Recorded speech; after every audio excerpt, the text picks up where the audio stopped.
What has uplifted the international audience to the hope of peace and stability has in a moment turned into a puzzling, radical landslide into a rhetorical confrontation and following tension. On 23 May, North Korea announced they would walk away from the summit unless the US and South Korea cancel the annual large-scale military exercise, Max Thunder. This move, which reminded many of Pyongyang's records of brinkmanship for the past talks, brought a serious setback to the recent thaw between US and North Korea. Despite President Moon's prompt visit to the White House, President Trump announced the cancellation of the summit due to the open hostility of North Korea. The round of fiery rhetoric and brinkmanship between the two leaders, even for the ones who might prefer more sophisticated, conventional diplomacy, has its own benefits. It reveals the deep disparity between the two leaders' perception that had been veiled under the rosy prospect of peace and blurry terms. It seems they have fundamentally different read on what has brought each other to the table and accordingly different starting point.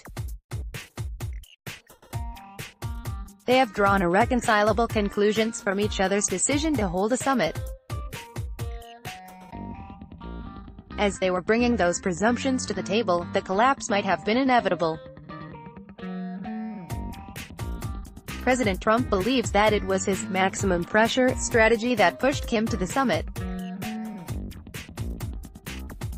Therefore he believes he is in position of strength, keeping the sanctions and deterrence intact. Remember how he recently replenished his braggadocio about how massive his nuclear power is will eventually leave Kim with no way but to come to the table and surrender to his demands. This interpretation lies behind the curious obsession of the White House officials with the word Libyan model, despite its scarce resemblance to the current situation and aggressive response from the North. What they have seen as a success vis-a-vis North Korea might have added the strength to the U.S. pullout of the Iran deal. On the other hand, Kim believes that his and North Korea's prestige in international system has elevated in U.S. is now willing to sit and talk with them face-to-face, thanks to their hard-earned status as a nuclear state. Kim's legacy and the Juche ideology as the backbone of the nation has demanded him to pursue the international recognition for a long time, and the summit is his offensive to have it confirmed in front of the global stage. Accordingly, it is hardly imaginable that he is willing to trade its nuclear program away, and they have been clear about this intention. The sharp change in Pyongyang's attitude on 23rd proves this point. They are sending a clear message that they have no intention to be conceived as, or dealt with as, a non-nuclear state. They have emphasized this for several times. This includes the recent insult to the Vice President Pence as political dummy, stressing the nuclear North Korea is incomparable to Libya that had only been at the initial stage of their nuclear program. After the initial shock, both leaders stressed they were ready and willing to hold the summit if conditions are met. However slim, there still is a chance for negotiation. The cancellation would not necessarily wipe out all the elements of rapprochement and lead up to the resumed hostility.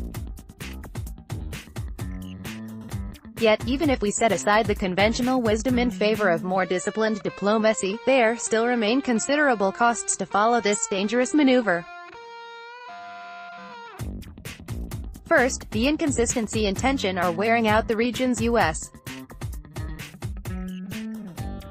allies and might weaken the alliance system. South Korean government has expressed its disappointment and showing possible signs of disengaging from the maximum pressure regime.